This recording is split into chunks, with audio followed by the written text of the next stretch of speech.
Hello बच्चों, कैसे हैं आप लोग। मैं अमित कुमार। आज हम सीखेंगे अकाउंटिंग के नियम। एक अकाउंटेंट बनने के लिए हम लोग अपनी मैनुअल अकाउंटिंग कर रहे हैं, तो मैनुअल अकाउंटिंग स्टार्ट करते हुए खाते कितने प्रकार के होते हैं और वो किस किस नेचर के होते हैं, क्या क्या नाम उनके होते हैं, वो सब हम आपसे बात करेंगे। सबसे पहले बच्चों हम आपसे बात कर रहे हैं, आपके जो अकाउंट्स होते हैं बच्चे वो तीन प्रकार के होंगे। सबसे पहला होगा पर्सनल अकाउंट, दूसरा होगा रियल अकाउंट और तीसरा होगा नॉमिनल अकाउंट। पर्सनल अकाउंट मतलब व्यक्तिगत खाते। व्यक्तिगत नाम से पता चल रहा है। व्यक्तिगत का मतलब सभी व्यक्तियों के खाते, मतलब सभी पर्सन्स के अकाउंट पर्सनल अकाउंट होते हैं। अभी पर्सन कौन होता है? व्यापार के अंदर जो भी व्यापारिक गतिविधियों को कर सकता है, मतलब बिजनेस एक्टिविटीज कर सकता है, जो बिजनेस की ट्रांजेक्शन कर सकता है, हम उसको पर्सन बोलते हैं। जैसे एक राम या मैं अमित कुमार, एक व्यापार में क्या क्या काम करना होगा?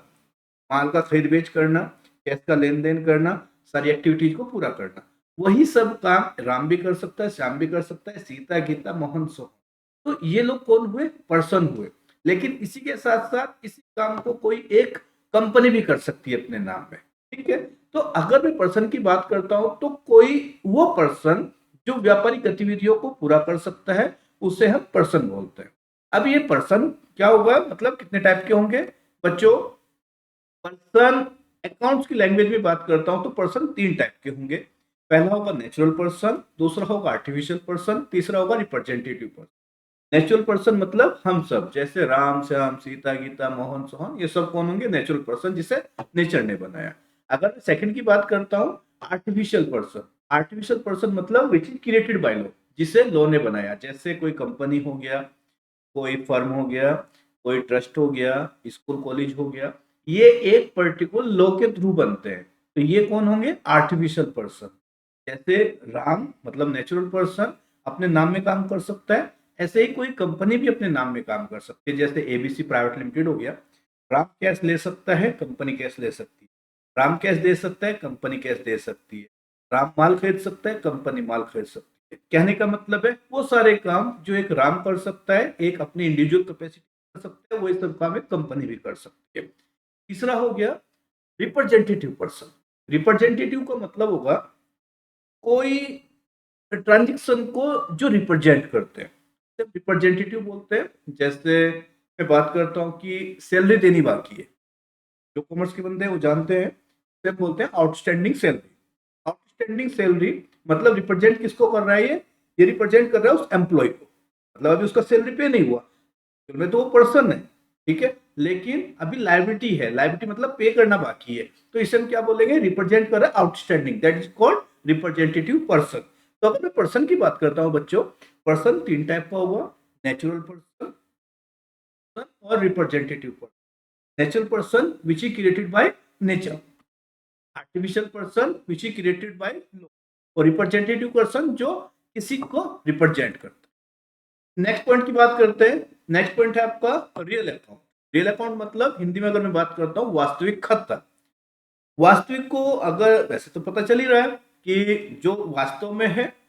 अगर मैं बात करता हूं कि एक छोटा सा डेफिनेशन बनाते हैं, जिसे आप छू सकते हो, देख सकते हो, फील कर सकते हो, उसे हम वास्तविक खाता बोलते हैं।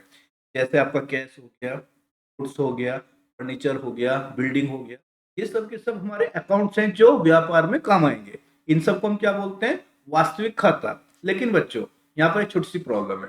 वास्तविक खाते के अंदर गुडविल, पेटेंट, कॉपीराइट, ट्रेडमार्क, ये सब भी आते हैं। लेकिन अभी आपने एक डेफिनेशन सुना जिसे हम छू सकते हैं, देख सकते हैं, फील कर सकते हैं, ये सिर्फ टेंजिबल के लिए यूज होगा, इंटेंजिबल के लिए यूज नहीं होगा। जबकि जो मैंने बोला, गुडविल, पेटेंट, कॉपीराइट, ट्रेडमार्क, इन सबको ना ही तो आप छू सकते हैं, ना ही देख सकते, ना ही फील कर सकते। ये फिर भी वास्तविक खाते के अंदर है। वो इसलिए है क्योंकि ये संपत्ति है। तो कहने का मतलब ये हुआ, हमारा जो वास्तविक खाता है दो टाइप का होगा, एक टेंजिबल होगा और एक इंटेंजिबल। टेंजिबल का डेफिनेशन सेम रहेगा, छू सकते हो, देख सकते हो, फील कर सकते हो, जिसका एक फिजिकल एग्जिस्टेंस होता है, उसे हम वास्तविक खाता बोलते हैं, मतलब टेंजिबल रियल अकाउंट बोले। एक होगा इंटेंजिबल रियल अकाउंट। इंटेंजिबल का मतलब जिसे ना तो आप छू सकते हो, ना देख सकते, ना फील कर सकते, लेकिन वो फिर भी रियल अकाउंट है क्योंकि वो संपत्ति है। संपत्तियों के जो अकाउंट्स होते हैं बच्चों, वो रियल अकाउंट होते हैं, जो फिक्स एसेट्स होते हैं। थर्ड पॉइंट की बात करते हैं, nominal account. Nominal account actual में बच्चों नॉमिनल अकाउंट एक्चुअल में कुछ भी नहीं होता। कुछ भी मतलब जैसे पर्सनल अकाउंट में पर्सन्स हो गया, रियल अकाउंट का डेफिनेशन हो गया कि जिसे हम छू सकते हैं, देख सकते हैं। लेकिन नॉमिनल अकाउंट का मतलब होगा नॉमिनेट करना। एक ट्रांजेक्शन को आपने नाम देना है। ट्रांजेक्शन को नाम देने का मतलब एक वर्कर सुबह से शाम तक काम कर रहा है, वो जो सुबह से शाम तक उसने जो काम किया उसके बदले जो आपने पेमेंट किया उसे हम बोलते हैं वेजेज। मतलब एक ट्रांजेक्शन जो आपने सुबह से शाम तक कराया उसके बदले जो आपने उसको भुगतान किया, उस भुगतान का आपने नाम दे दिया मजदूरी, मतलब हमने उसको क्या दिया, वेजेज दिया। दूसरी तरफ आप चलते हो, अगर मैं बात करता हूँ कमीशन, कुछ काम के बदले आपने उसके पेमेंट दिया, उसे हम बोलते हैं कमीशन दिया।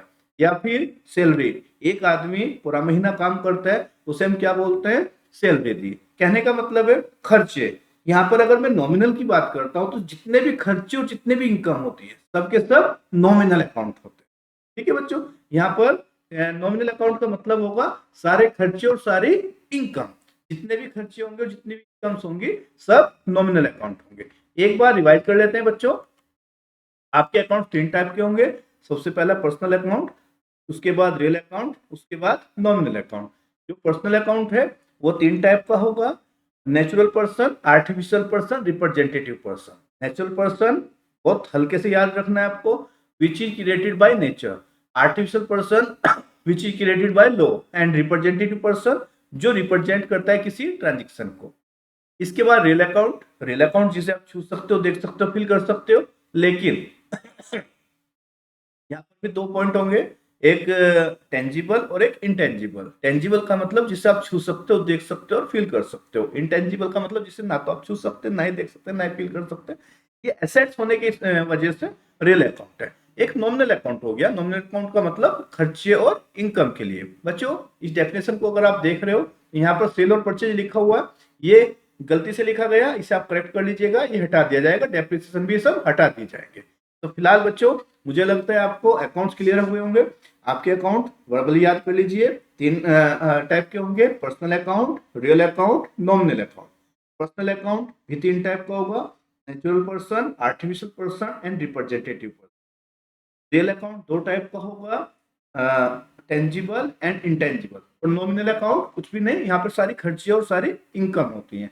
तो इस वीडियो के माध्यम से आपने सीखा हमारे अकाउंट्स कितने टाइप के होते हैं और उस टाइप के अंदर सब टाइप्स क्या क्या होंगे। मुझे लगता है आप लोगों को सबको क्लियर हो गया होगा। जो बच्चे कॉमर्स के हैं वो एक ही बार में समझ गए होंगे, और जो बच्चे कॉमर्स के नहीं है मुझे लगता है उन लोगों को ये वीडियोज एक के बाद एक बार बार देखनी चाहिए और एक कॉपी पेंसिल उठाकर ये सब चीजें नोट डाउन कर लेनी चाहिए। क्योंकि बच्चों जितनी बार आप इसको लिखोगे उतनी जल्दी आपको रिमाइंड हो जाएगा। कहने का मतलब ये है, अगर आप 12th पास हो या ग्रेजुएशन है या पोस्ट ग्रेजुएट है या फिर जॉब भी कर रहे हो और अकाउंट के फील्ड में आना चाहते हो, या फिर आप अकाउंटेंट हो, अपनी बारीकियों में इन चीजों को सुधार चाहते हो, तो आपको ये कोर्स कर लेना चाहिए। हम इन सभी की वीडियोस एक के बाद एक आपको भेजते रहेंगे। मुझे लगता है आप लोग अच्छा परफॉर्म करेंगे और अच्छा जो अचीव करेंगे। थैंक यू, धन्यवाद।